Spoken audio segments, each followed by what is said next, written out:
A little bit of an angle, because if I were to preach this sermon, it feels very embodied, and so I want you to see kind of some of the movements I would make as I preached it. So, disclaimer, if it's an odd angle as you're watching, I apologize.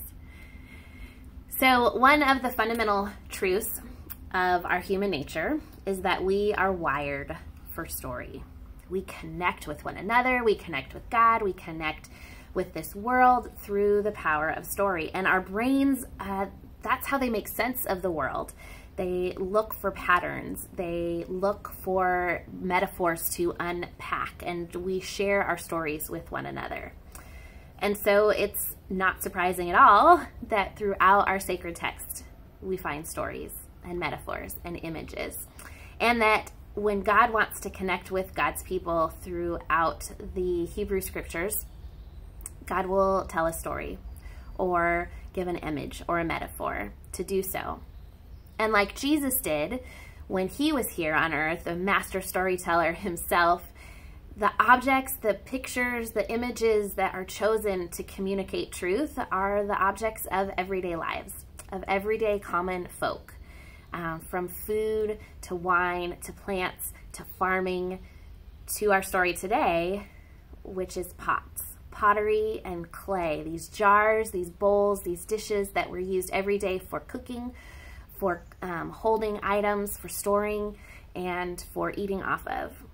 Clay formed into pots and pans and dishes and jars. So in Jeremiah 18, we see God sending Jeremiah on a field trip, his prophet Jeremiah, because he has something that he wants Jeremiah to know and Jeremiah to communicate. And so Jeremiah is sent out of town down to the potter's house and to the potter's workshop. And there Jeremiah observes a potter hard at work, molding clay.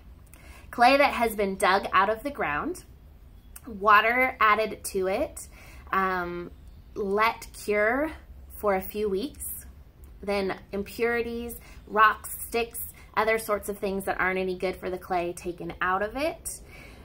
Clay that is softened, and an assistant likely to the potter has taken the clay that has softened and impurities been removed, and on the ground, stomping on it, treading, stirring, and treading and softening this clay so that it becomes a workable material.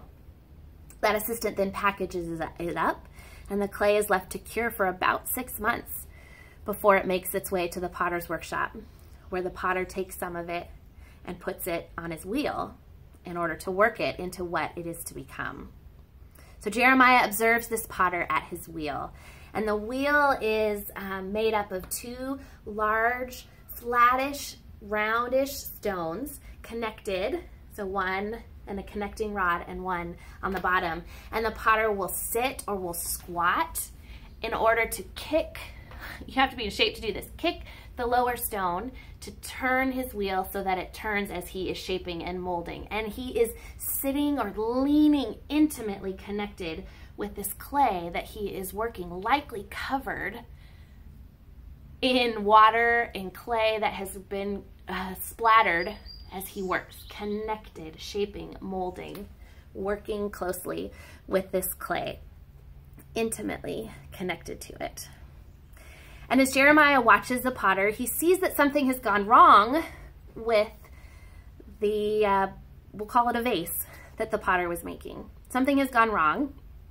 And so the potter, instead of scooping the clay and tossing it and getting a clean piece, the potter takes that clay, molds it back together into a ball again, and puts it back on his wheel to try again.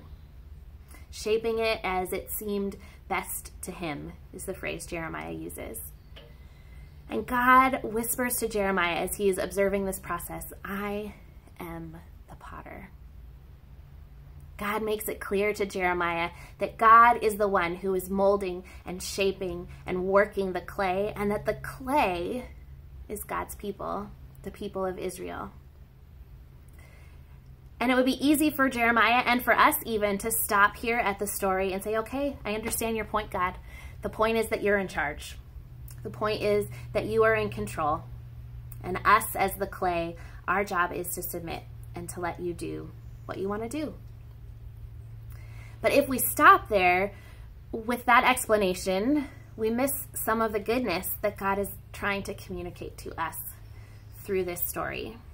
Because I hope you didn't miss it, that the potter started again. Something went wrong with his original design, with the clay he was trying to work into, whatever he was trying to work it into. Something went wrong, and so he starts again.